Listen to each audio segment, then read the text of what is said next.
that right now. And the last administrative thing I'm going to do is, Jordan, I'm going to pass over hosting duties to Jordan so that he can have more control over all of our participants in the Q&A as we go. So Jordan, I've changed hosts over to you.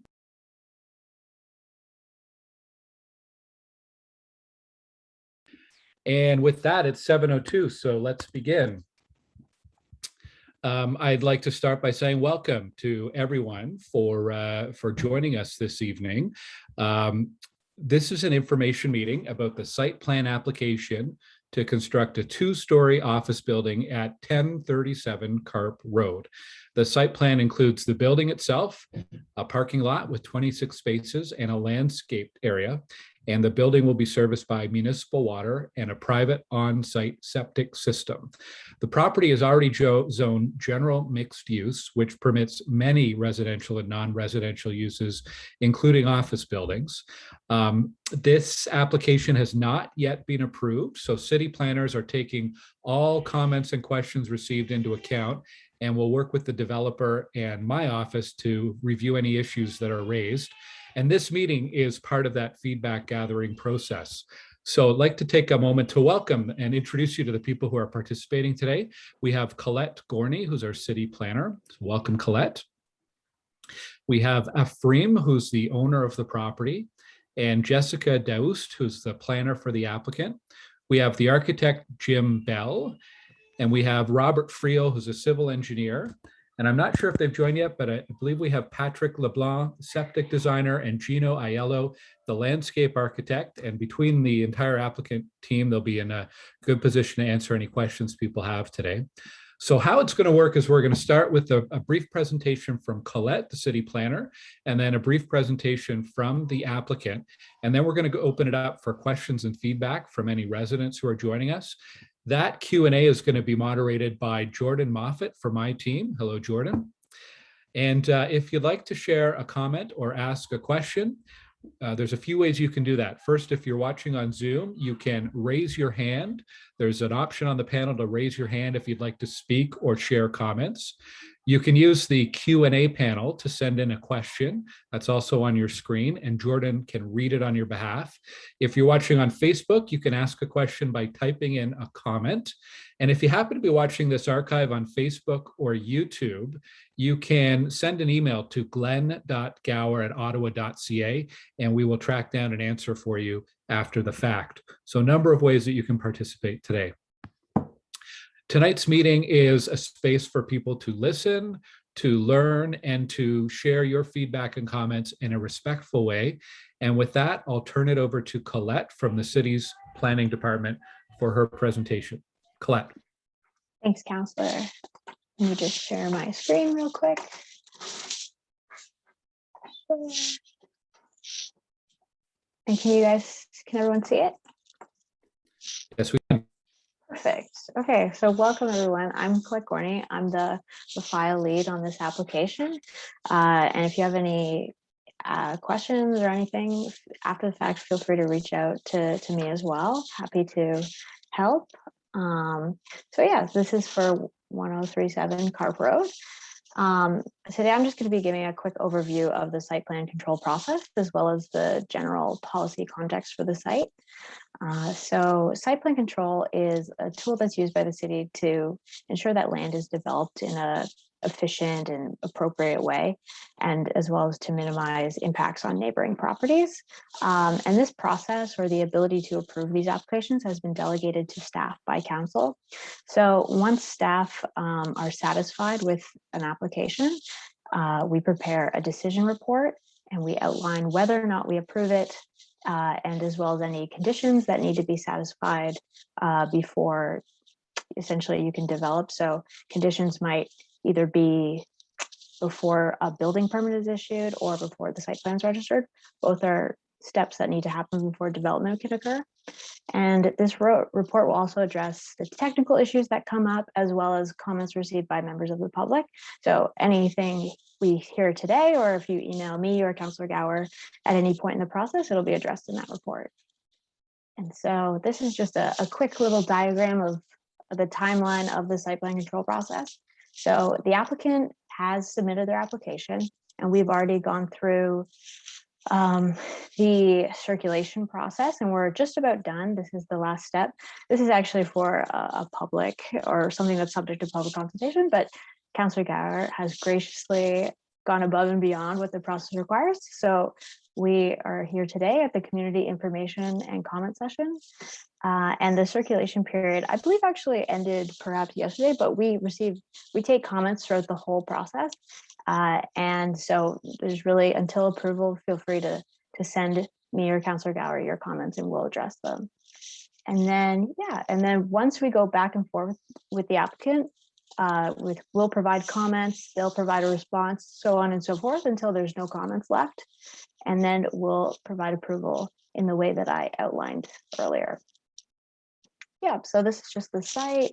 And then I will note that this application was submitted prior to the new official plan going into effect. So we're working off the old official plan.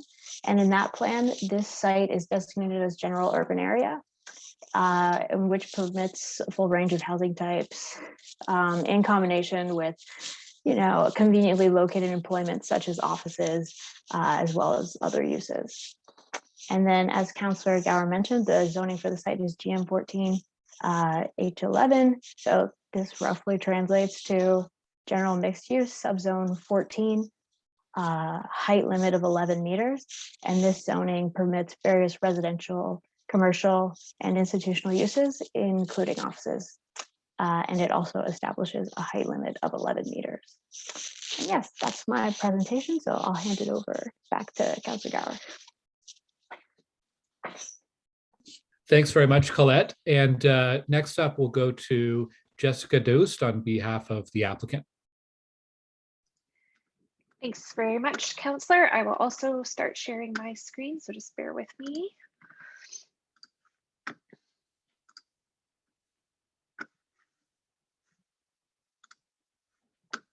Okay, everybody can see that? Looks good. Okay, excellent. So a little bit of what I'm going to touch on in the early parts of my presentation have already sort of been addressed, but I'll just kind of reiterate again. So my name is Jessica Dow. I'm the planning consultant and acting agent for the owners of this property. Again, we do have our full, most of our team with us here today. So if there are questions, we're more than happy to address those at the end of the presentation as well. So I'll just kind of walk you through the surrounding site and context. Again, this site is located at 1037 Carp Road. It's just within the city's urban boundary within Stittsville.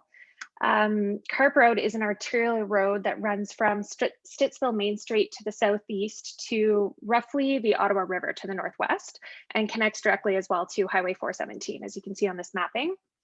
Carp Road and the surrounding area features quite a wide range of uses, including commercial, light industrial, service, and then those continue within the rural area to the northwest. And then there's also pockets of residential subdivisions to the northeast and south of this site. To the very immediate northeast of this property and abutting the rear lot line are single detached residential dwellings, which front onto a local road, as you can see on this mapping.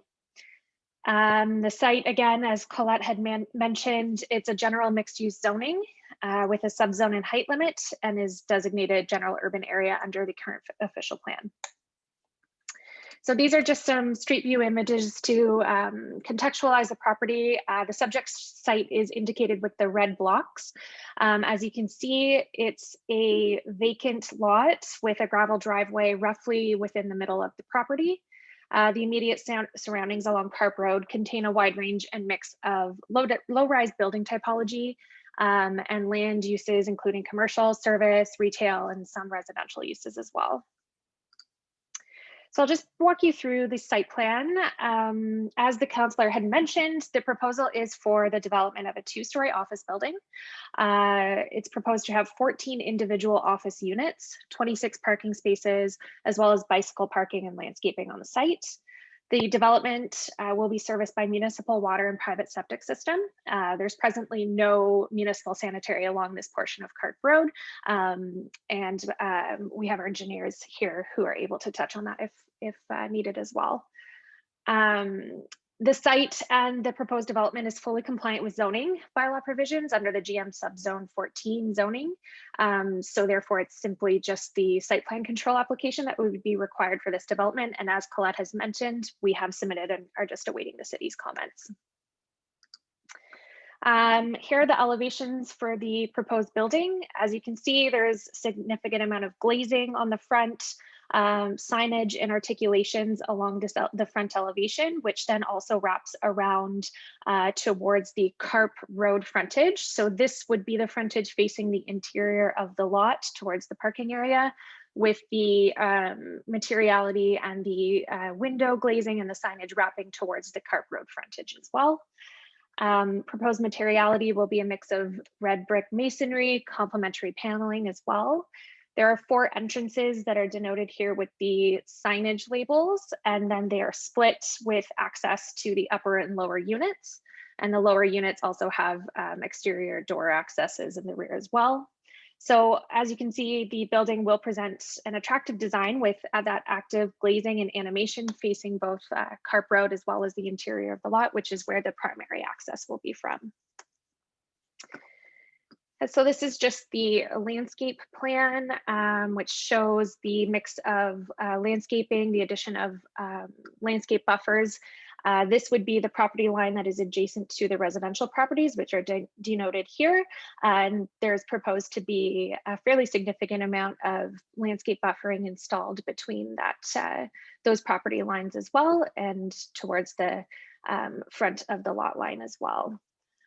So I left it fairly simple, but if there are any questions, again, the whole team is here and available to answer any questions. I'll turn it back to the counselor. Okay, thanks very much, Jessica. Appreciate that. I'll ask Jordan. Jordan, do we have any questions or hands up yet from residents who have tuned in this evening to start with? We don't have any questions so far. So if you are watching and you have a question, this is a good time to ask it. Counselor, do you have any questions of yourself? Well, I'll remind folks how to do that. There's a few ways. If you're watching on Facebook, you can use the comment section. And if you're on Zoom, you can raise your hand to speak or to ask a question. Or if you'd like to have Jordan read your question or comment on your behalf, you can use the Q&A panel. But I think there is a hand up, Jordan.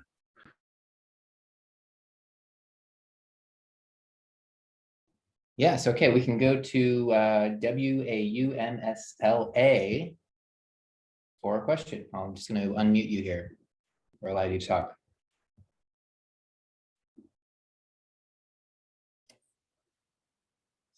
Hello? Hi, go ahead, we can hear you. Oh, okay. We were looking at the plans and we're wondering, can you go into some depth about the landscaping that would be behind, that separate my property and the new property, the new building? Like, are we talking like shrubbery? Are we talking tall trees? Are we talking like fence? Like, is there going to be a fence, a wire fence, wood fence? Jessica, is there someone from your team who can answer some of those questions? Thank you for your question. I'm not sure, did Gino join the chat? He's the landscape architect. I'm not sure if he's available. I can pull, if you'd like me to share my screen again, I can show the landscape plan. Sure. Yeah, I don't see Gino on the participant list. Okay, well that's no problem. I'm just gonna pull this up. I'm hoping that I can actually read the plan clear enough when I'm doing this, but so bear with me. To clarify, I'm not the landscape architect. However, I will do my best to kind of explain the proposed landscaping treatment behind your properties. So you can see here within, I'm hoping that this is sharing. It's I'm assuming it's sharing. Okay, perfect. Sorry for that. Okay, so you can see here with this bubbling, this is where the landscape treatment would be. It's a mix of, and I'm just going to see if I can zoom in. I apologize because sometimes the PowerPoint is a little bit finicky here. So just No problem. let me see. because the types of plantings that would be, so they're all fairly large trees that would be Oh. planted. Again, I apologize because it's hard to show the this text when it's so small on the screen. So it's a mix of shrubberies. There's going to be 75 service berries, some dogwoods, lilacs, nanny berries, St. John's worts. So there's a fairly significant amount of shrubbery that's proposed to be planted. And in addition to that, there are a number of larger, sort of 50mm larger species of trees that are proposed across the site as well. So each of these are denoted by these letterings here. I believe, and I should correct myself because I said that they're a large species, but ACCRSV.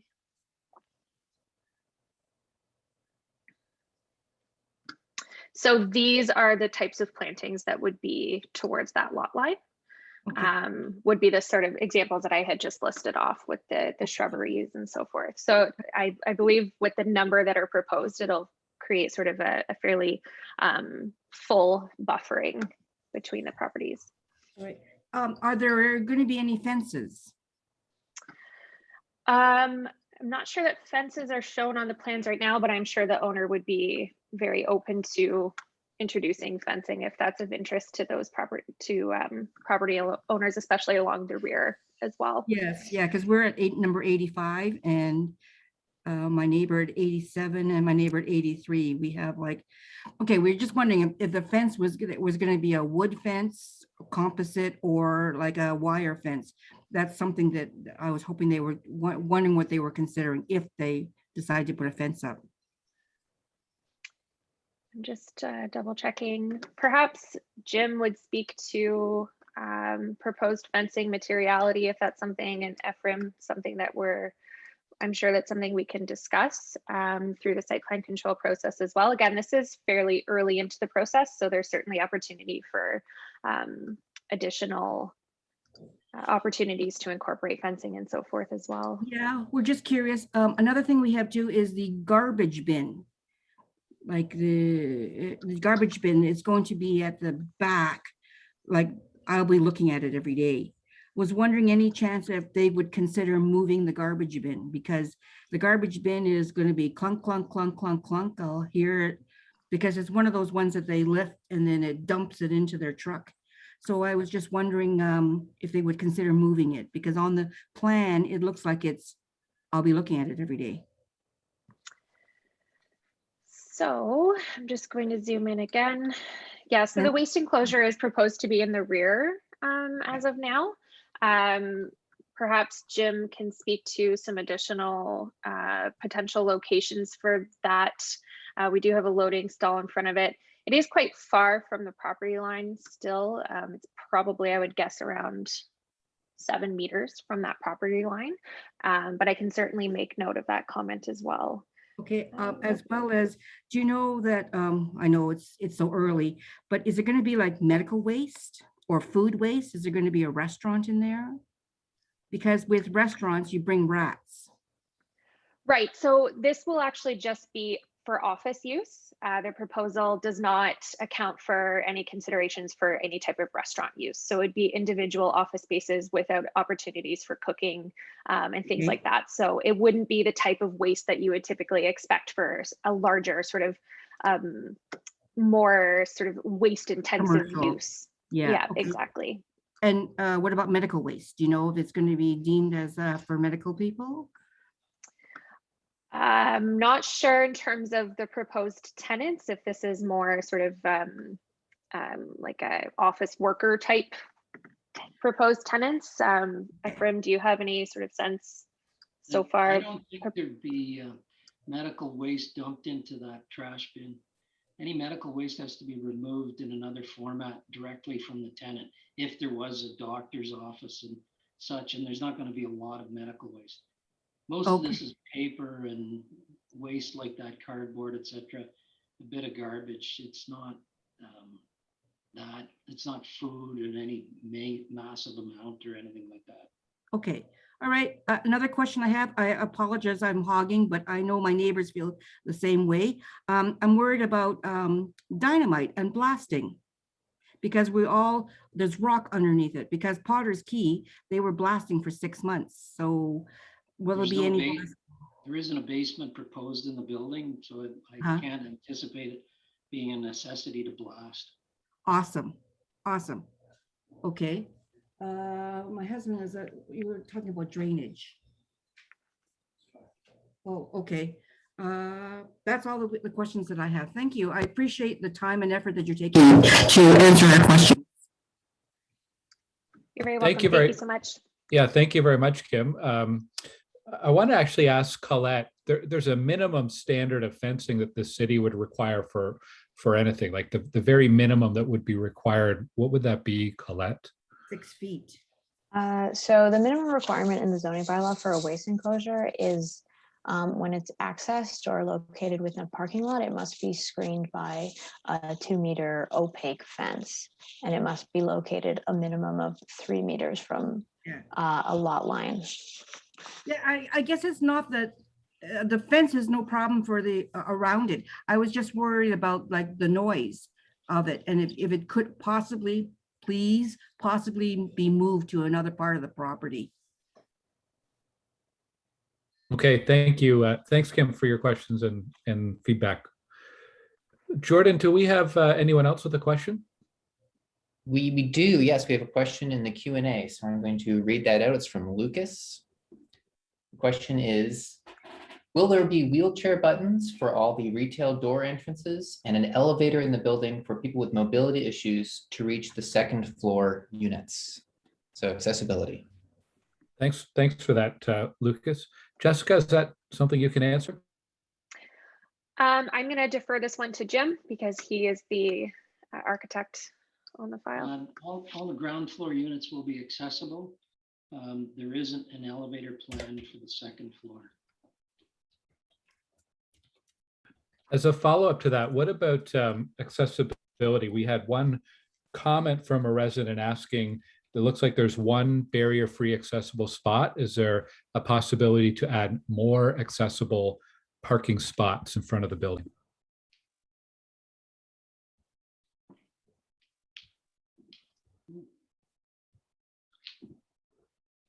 Potentially there is, Glenn. We'll have a look at that. Is one the minimum required under city laws or provincial accessibility? Is that why one is the number that's there now?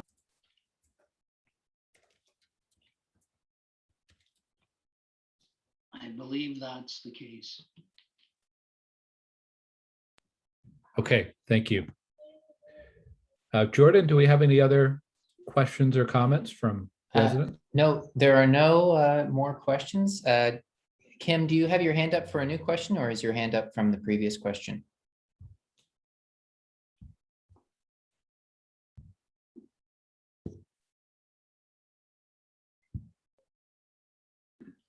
Maybe it's from the previous question. Okay, and otherwise, if that's the case, then we have no current questions. Hello? Oh, there's Hi. Kim. Hi, Kim. Yeah, I have another question. I know Okay. you don't have an exact timeline, exact date, but when would we see construction be starting? I believe our client hopes to get started in the spring or midsummer. Okay. All right.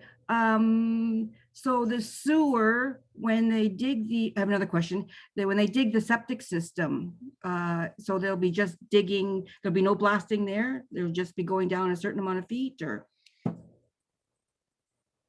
I believe that we've got the grade such that blasting is not going to be required. May need to have a whole ram take out some surface rock to accommodate the septic tank in spots and stormwater on the site, drainage.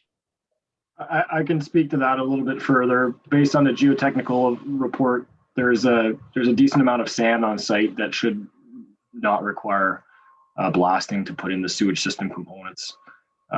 Essentially, if you live on Lloyd Alex, it's significantly lower there in elevation than the site is here, and essentially the elevation difference is made up by essentially a sand deposit. So I'm not expecting any blasting would be required for septic tank installation or sewage system install.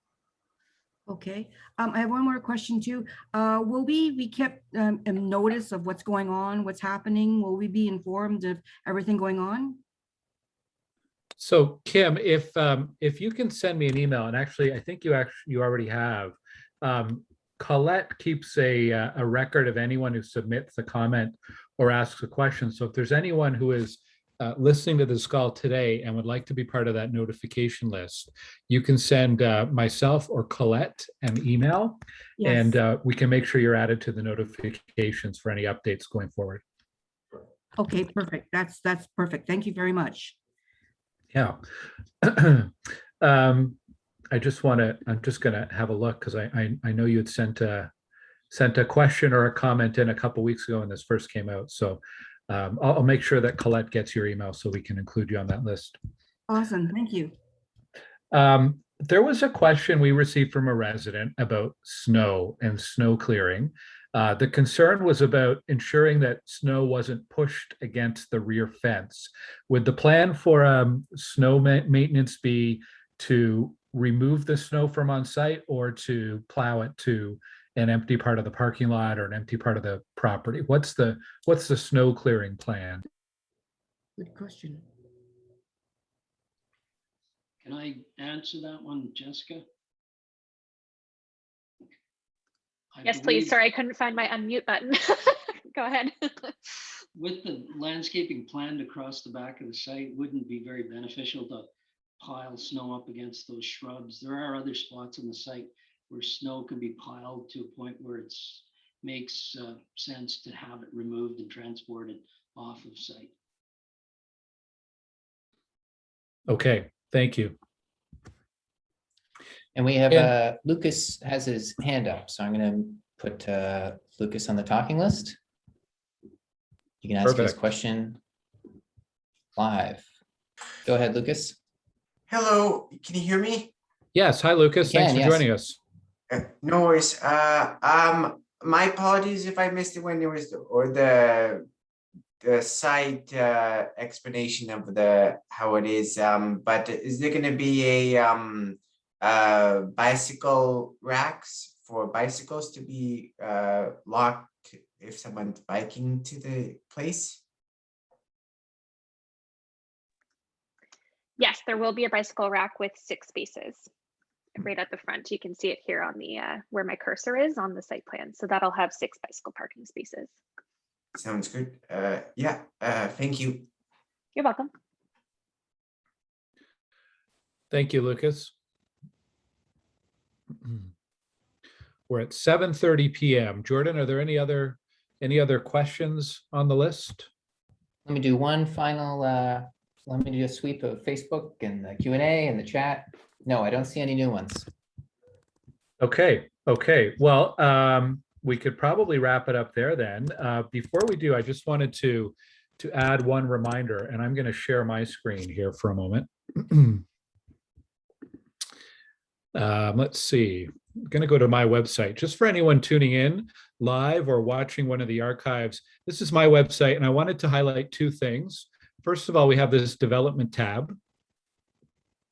You can go to glengower.ca/development.